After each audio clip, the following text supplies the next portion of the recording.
ராமநாதபுரம் மாவட்டத்துல பல கோடி ரூபாய் ஊழல் நடந்திருக்கு. நம்ம நினைச்சுக்கிட்டு இருக்கிறோம் டாஸ்மாக் ஊழல், 100 நாள் வேலை திட்டத்தில் ஊழல். அதையெல்லாம் தாண்டி இன்னைக்கு மிகப்பெரிய ஊழல் வந்து இந்த பத்திரப்பதிவுத்துறை அமைச்சர் மூர்த்தி நடத்தி இருக்கிறாரு அப்படிங்கிறத இந்த இடத்துல நான் பதிவு செய்ய விரும்புகிறேன். மதுரையில குமார்னு சொல்ற நபர் வந்து ஒவ்வொரு மாவட்டத்திலும் இருக்கக்கூடிய மாவட்டத்துடைய பத்திரப்பதிவுத்துறையுடைய அந்த டிஸ்ட்ரிக்ட் ரெஜிஸ்டர் தாலுகா அலுவலகத்தில் இருக்கக்கூடிய அந்த வருவாய்த்துறையுடைய நேரடி தொடர்பு இருக்கிறார். குறிப்பா ராமநாதபுரம் மாவட்டத்துல பத்திரப்பதிவு அலுவலகங்கள்ல பதிவு செய்யப்பட்ட பல பத்திரங்கள் இன்னைக்கு நிலுவையில் இருக்கிறதுக்கு என்ன காரணம்? பதிவு செய்யப்பட்ட பத்திரங்கள்ல உரிமையில ஒப்படைக்கணும்னு சொல்லி விதி இருக்குதா இல்லையா? அப்படி அரசு விதிமுறைகள்லாம் மீறி இன்னைக்கு ரொம்ப நூதனமான முறையில இன்னைக்கு வந்து இந்த வருவாய்த்துறையில ஊழல் நடந்துகிட்டு இருக்கு.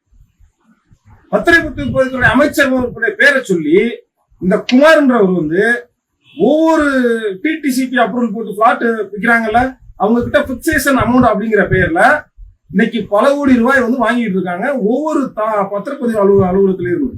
உதாரணத்துக்கு பரமக்குடி பத்திரப்பதிவு அலுவலகத்தை இப்ப லஞ்ச ஒழிப்புத்துறை போய் நீங்க அதிகாரிகள் ஆய்வு பண்ணுங்க, பல பத்திரங்கள் பெண்டிங் கிடக்கு. இந்த குமாருடைய செல் நம்பர் சொல்றேன் பாருங்க. குற்றப்பிரிவு அதிகாரிகளும் சிபிசிஐடி அதிகாரிகளும் தயவு செஞ்சு இந்த நம்பரை குறிச்சுக்குங்க. 86 10 38 59 74. இந்த நம்பரை பத்திரப்பதிவுத்துறை அமைச்சர் மூர்த்தி பொறுப்பேற்றதுக்கு பின்பு அடுத்த நாள்ல இருந்து நீங்க சிடிஆர் போடுங்க, டவர் லொகேஷன் போடுங்க. மதுரையில எந்தெந்த இடத்துல எவ்வளவு பணம் வாங்கியிருக்கிற அப்படின்ற ரெக்கார்டு அதுல வரும். இந்த நம்பருக்கு யாரெல்லாம் தொடர்பு கொண்டிருக்காங்க அவங்களுடைய பின்புலத்தை விசாரிங்க. எதுக்காக இவரை நீங்க தொடர்பு கொண்டீங்க, எந்தெந்த தேதியில இவருக்கு பணம் கொடுத்தீங்க, அந்த பணம் எங்கே போச்சு, மூர்த்திக்கு போச்சா இல்ல மூர்த்திக்கு இருந்து முதல்வருடைய ஸ்டாலினுடைய வீட்டுக்கு போச்சா அப்படிங்கிற உண்மை வந்து தயவு செஞ்சு வெளியில வரணும். ஒவ்வொரு ஏழை எளிய மக்களும் கஷ்டப்பட்டு கொஞ்சம் கொஞ்சமா சேர்த்த காசை இன்னைக்கு ஒரு குடும்பம் மிகப்பெரிய சொகுசா வாழணுங்கிறதுக்காக திட்டமிட்டு இன்னைக்கு தமிழகத்துல மாபெரும் ஊழல பல ஆயிரம் கோடி இருக்கும், கணக்கிலேயே சொல்ல முடியாது. ஒரு அடிக்கு 100 ரூபாய் அப்படிங்கிற ஒரு எடுத்துக்காட்டுக்கு சொல்றேன். ஒரு பிளாட் வந்து 3 லட்சம் ரூபாய்க்கு விற்கிறாங்கன்னா பிக்சேஷன் பேர்ல வந்து எனக்கு அடிக்கு இவ்வளவுன்னு சொல்லி இந்த பத்திரப்பதிவுத்துறை அமைச்சர் மூர்த்தி அவருடைய பேர்ல வந்து இன்னைக்கு வந்து மிகப்பெரிய அளவுல இந்த குமாருங்கிறவர் வந்து இன்னும் அடையாளம் தேவையான வேலை செஞ்சுட்டு இருக்காங்க. இன்னைக்கு பதிவு செய்யப்பட்ட பத்திரத்தை இன்னைக்கு அன்னைக்கு மாலையே வந்து அந்த சம்பந்தப்பட்ட ஒப்படைக்கும் போது பத்திரப்பதிவுடைய விதி, ஆனா அதையெல்லாம் வந்து மீறதுக்கு என்ன தகுதி இருக்கு?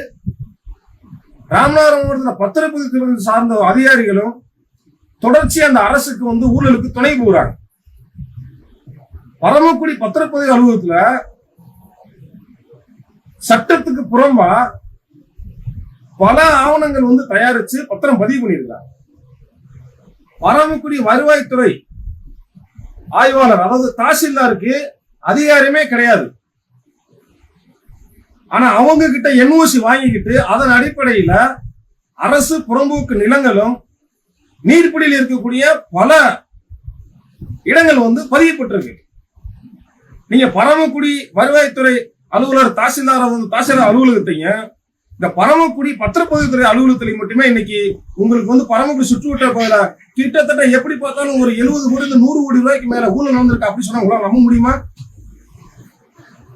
இந்த புதுநகர், சோமநாதபுரம், அரியநந்தல் இப்படி பல இடங்கள்ல அரசு புறம்போக்கு நிலங்களையும் போலி ஆவணங்கள் தயாரிச்சு நடத்தி இருக்கிறாங்க. இதுக்கு திமுகவுடைய ஒன்றிய செயலாளர் இருந்து மாவட்ட செயலாளர் வரைக்கும் துணை இல்லாம இப்படி பெரிய ஊழலை நடத்தவே முடியாது. ராமநாதபுரம் மாவட்ட ஆட்சியரும் மாவட்ட காவல் கண்காணிப்பு ஒரு தாழ்மையான வேண்டுகோள் விடுக்கிறேன். அரசுக்கு எதிராக யார் குரல் கொடுத்தாலும் அவர்களுடைய குரல் வலையை நெரிக்கிறதுக்கு நீங்க துணை போகாம இந்த ஊழலை நேர்மையான முறையில விசாரிச்சு சரியான அதிகாரிகளை நியமிச்சு இந்த ஊழலுக்கு துணை உள்ள அரசு அதிகாரிகளை நீங்க குண்ட சட்டத்தின் நடவடிக்கை எடுத்தா மட்டுமே அடுத்த சந்ததியில் வந்து இந்த மண்ணுல வாழ தகுதியான ஒரு மாவட்டமா இந்த மாவட்டத்தை நம்ம வந்து உருவாக்க முடியும். ஊழலை ஒழிக்கணும், ஊழலுக்கு எப்படி ஒழிக்க முடியும்?